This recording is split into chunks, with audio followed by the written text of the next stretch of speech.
यज्ञ क्यों करें, तो कम शब्दों में समझें तो हम यज्ञ करके अपने वायु रूप भोजन को पका रहे हैं, सुगंधित बना रहे हैं, मिष्टकारी पुष्टवर्धक बलवर्धक बना रहे हैं। और कहा हमारे ऋषियों ने कहा, पूर्वजों ने कहा, जैसी होगी वायु वैसी होगी आयु। अगर आयु आप लंबी चाहते हैं, निरोगी चाहते हैं, सुखी जीवन जीना चाहते हैं, तो आप नियमित रूप से अपने वायु को शुद्ध करें, क्योंकि वायु हमारा भोजन है। भोजन हम 3 रूपों में ले रहे हैं, solid, liquid and air form में भोजन नियमित रूप से ले रहे हैं। जबकि हम इन तीनों में से सबसे ज़्यादा भोजन कोई ले रहे हैं तो वह वायु, चूँकि सॉलिड यानी फल, सब्जियां, अन्न आदि हम दिन में 2 से 3 बार 4 बार लेते हैं।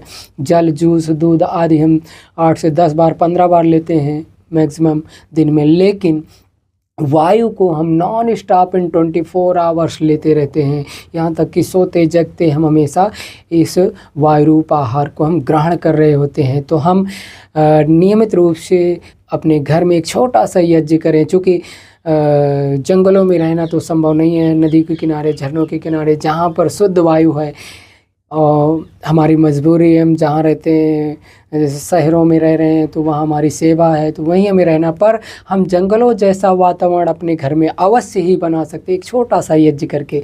तो नियमित रूप से एक छोटा सा यज्ञ करें, योग करें, आयुर्वेद का प्रयोग करें, अपने जीवन को यज्ञ बनाएं, निरोगी बनाएं, उपयोगी बनाएं। आप सभी को बहुत बहुत शुभकामनाएं। हमने यज्ञ किया तो यज्ञ करके हमने अपना कर्तव्य कर्म किया। कर्तव्य कर्म क्यों कहते हैं, तो हमारे जैसे कि हम सबको पता, हम पंच महाभूतों अग्नि, वायु, पृथ्वी, जल, आकाश, इनका लगातार उपभोग कर रहे हैं। बदले में क्या दे रहे हैं, यानी जैसे जल देवता से हमने जल लिया, बदले में क्या दिया, कुछ नहीं। अग्नि भगवान यानी सूर्य भगवान जैसे प्रकाश, एनर्जी, विटामिन आदि ले रहे हैं, बदले में क्या दिया, कुछ नहीं। इसी प्रकार से हमने वायु देवता से वायु लिया, बदले में क्या दिया, धरती में हमें धारण करते हैं, अन्न, वनस्पति, फूल, फल आदि ग्रहण करके हम पुष्ट हो रहे हैं, स्वस्थ हो रहे हैं, अपनी गतिविधियां कर पा रहे हैं।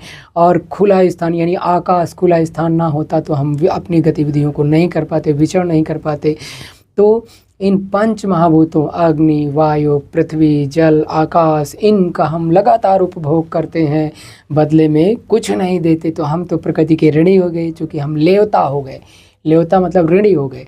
ऋणी होने की वजह से हम यदि हम यहाँ ऋणी हो गए और इस जीवन को जब हम त्यागेंगे और उस समय भी हम यहाँ से ऋण को लाद करके अपने साथ ले जाएंगे, तो अगला जन्म में हम इस ऋण को फिर चुकता करेंगे। जैसे कि अभी पशु पक्षी या फिर वृक्षों के माध्यम से, अभी वृक्षों को आप देखते हैं बेचारे स्थिर रहते हैं और वह प्रकृति के ऋण को ऋण करते रहते हैं, यानी कार्बन डाइऑक्साइड, कार्बन मोनोऑक्साइड, जहरीली गैसों को ग्रहण करते हैं और बदले में शुद्ध वायु दे रहे होते हैं। तो यदि हम एक छोटा सा यज्ञ कर रहे हैं तो हम अपने पंच महाभूतों के ऋण से ऋण हो जाएंगे, हम अपने पुण्यों को अर्जित कर लेंगे। चूँकि जो घी जड़ी बूटियाँ हमने डाली, समर्पित किया यज्ञाग्नि में, तो यज्ञाग्नि ने उसको छिन्न भिन्न कर दिया, एनर्जी पार्टिकल और गैस फॉर्म में कन्वर्ट करके वायुभूत कर दिया और वायु में दूर दूर तक फैला दिया। जहाँ तक भी इसके मेडिकेटेड पार्टिकल फैल गए, उस पर क्षेत्र में रहने वाले समस्त जीवधारी जो श्वास ले रहे हैं, पशु पक्षी, पेड़ पौधे, मनुष्य से लेकर के समस्त जीवधारी, वह ये मेडिकेटेड पार्टिकल उनके लंग्स में जा रहे हैं और ब्लड में मिलकर मात्र 6 सेकंड में डाइजेस्ट हो रहे होते हैं और उन्हें आरोग्य प्रदान कर रहे होते हैं। एक छोटा सा यज्ञ हम अपने लिए कर रहे हैं, अपने स्वास्थ्य के लिए कर रहे हैं, अपने वायु भोजन को पकाने के लिए कर रहे हैं, किंतु इससे हमारे पूरे घर परिवार से लेकर पड़ोसियों से लेकर न जाने कितने जीवधारियों को यही मेडिकेटेड पार्टिकल आरोग्य प्रदान कर रहे होते हैं, जिससे जिन जीवधारियों को हमारे द्वारा किए गए कर्म से लाभ होता है, यानी उन्हीं जीवधारियों के द्वारा हमें पुण्य प्राप्त होता है। तो यह यज्ञ हमारे पुण्यों की खेती है। तो एक छोटा सा यज्ञ करने से अनंत लाभ है, एक नहीं अनंत लाभ। यदि अपने जीवन में अनंत लाभों को प्राप्त करना चाहते हैं, अपने जीवन को सुखी, निरोगी, उपयोगी, दीर्घायु बनाना चाहते हैं, तो हम नियमित रूप से यज्ञ, योग, आयुर्वेद की विधा से अपने आप को जोड़ें। पंच महायज्ञों की परंपरा से अपने आप को जोड़ें। पंच महायज्ञ क्या हैं, तो हमारे ऋषियों ने बताया, अध्यापनम ब्रह्मयज्ञ, पितृयज्ञस्तु तर्पणम, होमो देवो बलिर्धवता नृयज्ञो अतिथि पूजनम। ये है पंच महायज्ञ।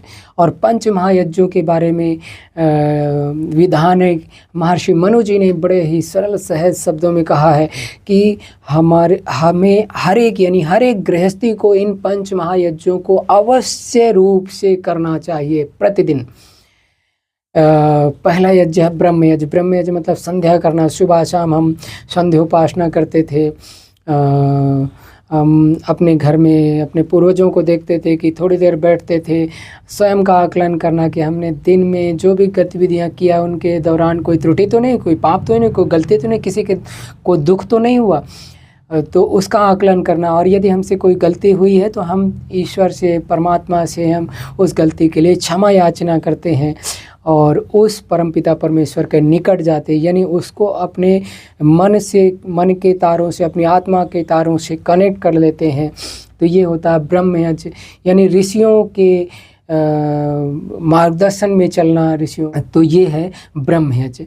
तो ब्रह्म यज्ञ हम सुबह शाम अवश्य रूप से करना चाहिए। फिर दूसरा बताया उन्होंने पितृयज्ञ। पितृयज्ञ से लेना देना क्या है, तो उन्होंने बताया माता पिता गुरुजनों की सेवा करना, यानी माता पिता के ऋण से उऋण होना। मातृ ऋण पितृ ऋण। तो पितृ ऋण से मतलब है माता पिता दोनों। तो हमें अपने माता पिता की आज्ञा का पालन करना, उनकी सेवा करना। जैसे कभी कभी हम देखते हैं कि माता पिता बुजुर्ग हो गए तो आज की ऐसी अव्यवस्थाएं हो गई हैं कि हम अपने बूढ़े माता पिता को अपने घर में रखना पसंद नहीं कर रहे हैं। क्यों?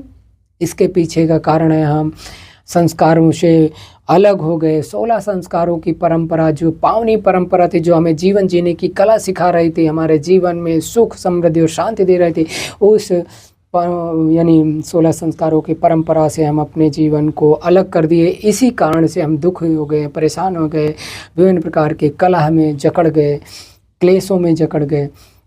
तो हम अपने माता पिता गुरुजनों की सेवा करें, उनकी आज्ञा में चलें और उन शुश्रूषा करें, उनकी सुने। पहले वृद्धाश्रम नहीं होते थे। आज के समय में वृद्धाश्रम जगह जगह, बड़े से लेकर छोटे शहरों में आज कई जगह आपको वृद्धाश्रम मिल जाएंगे। क्यों? क्योंकि हम अपनी जिम्मेदारी से भाग रहे हैं। उसके पीछे का कारण वही है कि हमारी अज्ञानता। पहले हमारे यहाँ वानप्रस्थु आश्रम हुआ करता था और उसमें जो बुजुर्ग हुआ करते थे वो स्वेच्छा से अपनी जिम्मेदारी को जब निभा लेते थे, अपने बच्चों की शादी ब्याह आदि सारी चीज़ें कर लेते थे। एक निश्चित उम्र के बाद यानी 55-60 साल के आसपास में वह घर से यानी जन कल्याण, यानी स्वयं कल्याण के साथ साथ जन कल्याण के लिए जो उन्होंने अपने पूरे जीवन काल में सीखा है, अनुभव किया है, उस ज्ञान विज्ञान को दूसरों तक बांटने के लिए वह घर छोड़कर निकल जाते थे, विचरण करते थे, स्वाध्याय करते थे, तप करते थे। तो ये है पितृयज्ञ।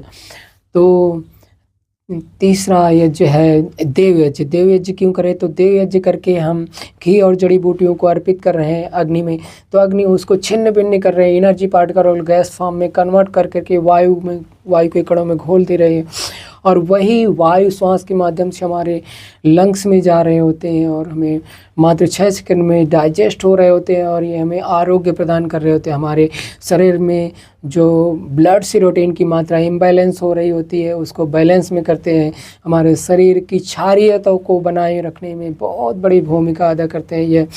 तो इस प्रकार से बताया कि आप अपने घर में देवयज्ञ अवश्य करें। हम देवयज्ञ करते हैं तो अपने घर के इंडोर और आउटडोर पोल्यूशन से अपने आप को बचा लेते हैं। इंडोर पोल्यूशन से मतलब ये है हमारे घर में मोबाइल है, टेलीविज़न है, उससे रेडिएशन निकल रहा और यह रेडिएशन इतना घातक है कि हमारे न्यूरोकेमिकल्स को इम्बैलेंस कर देता है, जिसके परिणाम स्वरूप घातक से घातक बीमारियाँ एमडी और कैंसर जैसी घातक बीमारियों का, हार्ट से रिलेटेड, लंग्स से रिलेटेड घातक बीमारियां हमें हो रही हैं।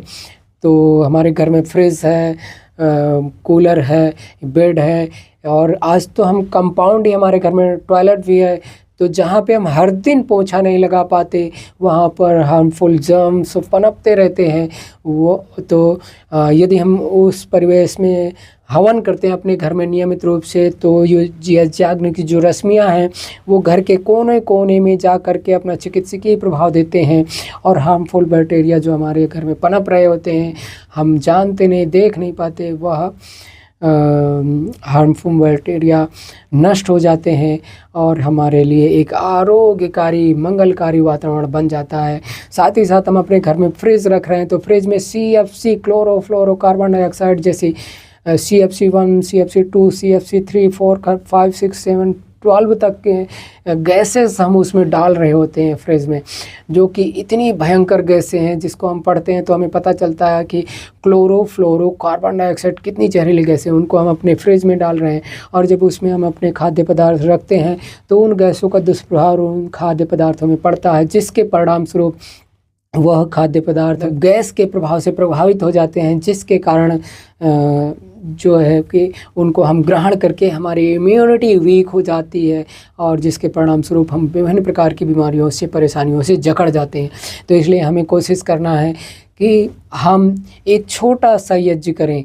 साथ ही साथ हम जब अपने घर में पेंट करते हैं तो पेंट में लेड के नैनो पार्टिकल होते हैं, जो एक बार पेंट करते हैं तो महीनों महीनों तक उन लेड के पार्टिकल का प्रभाव वायु में घुल जाता है, और वही श्वास के माध्यम से हमारी इम्यूनिटी को वीक कर रहे होते हैं।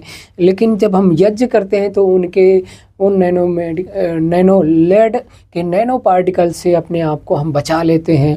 तो इस प्रकार से एक छोटा सा यज्ञ करें तो हम अपने घर के विभिन्न प्रकार की समस्याओं से अपने आप को बचा सकते हैं। यज्ञ हमारे अपने घर का सूर्य है, इसलिए नियमित रूप से यज्ञ करें। कम शब्दों में समझे तो अपने घर में एक छोटा सा यज्ञ करके अपने वायु रूप भोजन को हम पका रहे हैं, मेडिकेटेड कर रहे हैं, घी और जड़ी बूटी के गुणों से युक्त कर रहे हैं।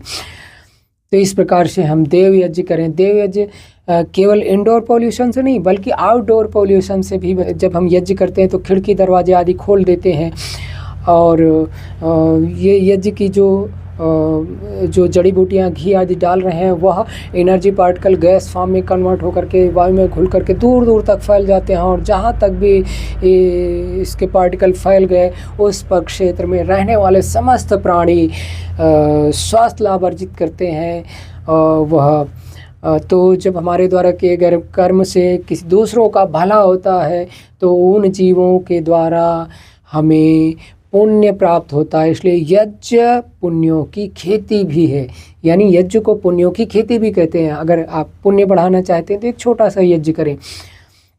और इसके साथ ही साथ हम अपने आसपास के वायुमंडल में जो जहरीली गैसें हैं, NOx, SOx, CFC से लेकर के कार्बन मोनोऑक्साइड, कार्बन डाइऑक्साइड जैसी जहरीली विभिन्न प्रकार की गैसों के दुष्प्रभाव से अपने आप को बचा सकते हैं। यानी वायुमंडल में जो ये गैसेस हैं यह शुद्ध वायु में कन्वर्ट हो जाती। कैसे? जब हम गाय का घी से इस प्रकार का तत्व पाया जाता है सैचुरेटिव फैटी एसिड, जब यह अग्नि में मिला तो यह कीटोन में बदल गया। कीटोन जब वायु में मिला, वायु क्या है? बहुत सारी गैसों का मिश्रण है, SOx, NOx से लेकर के कार्बन मोनोऑक्साइड, कार्बन डाइऑक्साइड जैसी बहुत सारी गैसेस हैं। तो उन गैसों में एक विशेष प्रकार की अभिक्रिया हुई जिसके परिणाम स्वरूप बांड टूटे बने, जिसके परिणाम स्वरूप कार्बन की अपेक्षा में 6 गुना ऑक्सीजन मिल रही होती है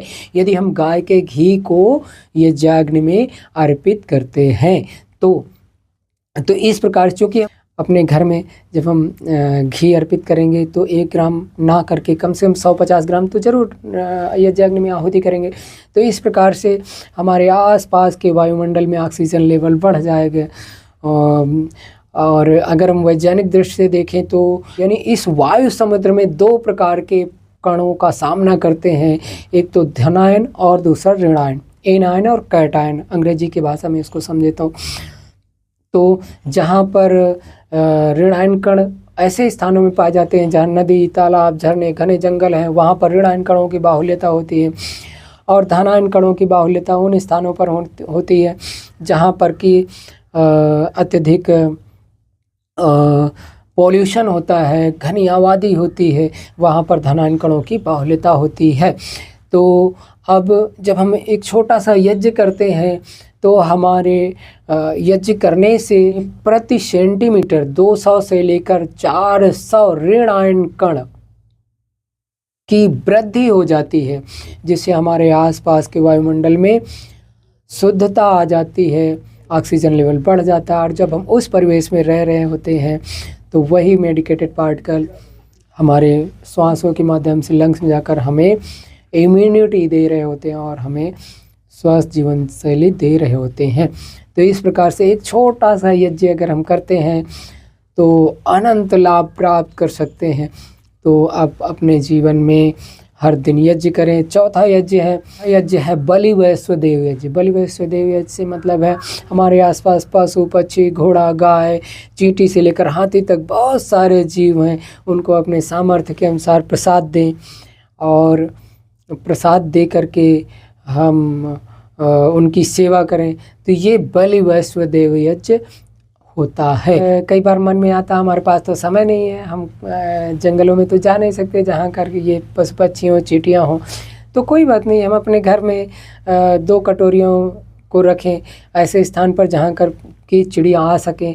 तो एक में जल रखें, एक में अन्न रखें और नियमित रूप से उसको धुल लें और फिर नियमित रूप से थोड़ा जल और प्रसाद के रूप में उसको रख दें। तो चिड़िया आएंगे, जल ग्रहण करेंगे, दाना ग्रहण करेंगे, अन्न ग्रहण करके वह हमारे लिए पुण्य अर्जित करेंगे, पुण्य मनाएंगे, है ना।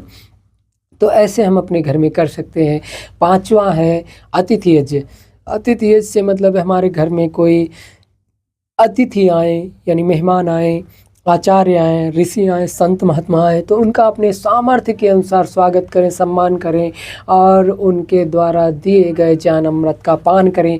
तो ये 5 महायज्ञों की परंपरा हमारे जीवन में हमें प्रतिदिन अवश्य रूप से करना चाहिए।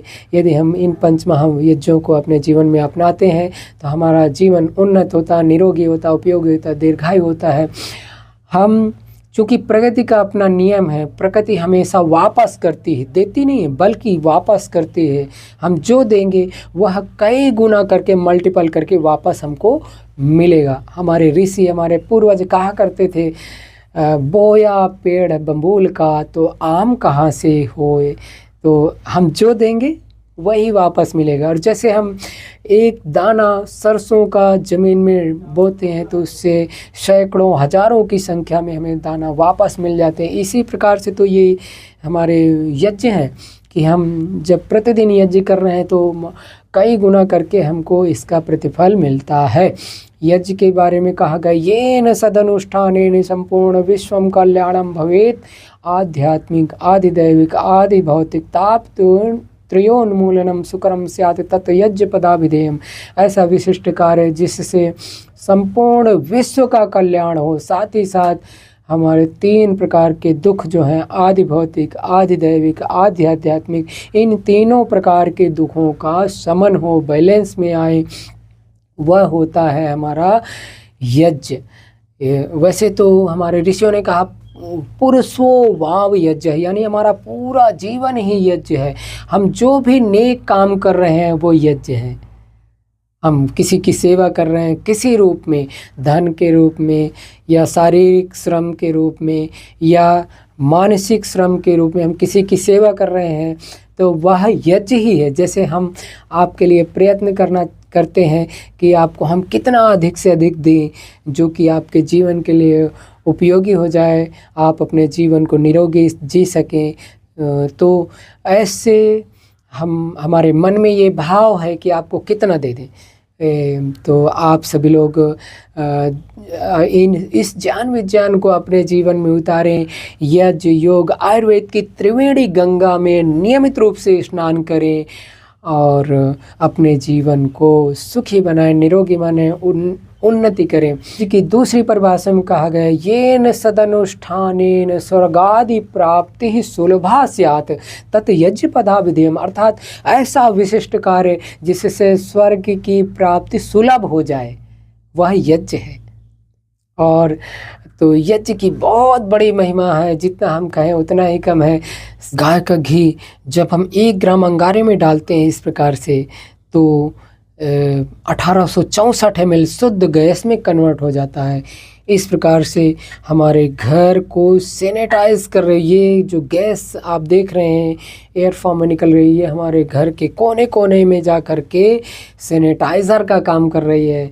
तो हम अपने घर में नियमित रूप से यज्ञ योग आयुर्वेद की त्रिवेणी संगम में स्नान करते रहें, अपने जीवन को सुखी निरोगी उपयोगी बनाएं। आप सभी हंसते रहें, मुस्कुराते रहें, खुश रहें और खुशियाँ बांटते रहें। ओ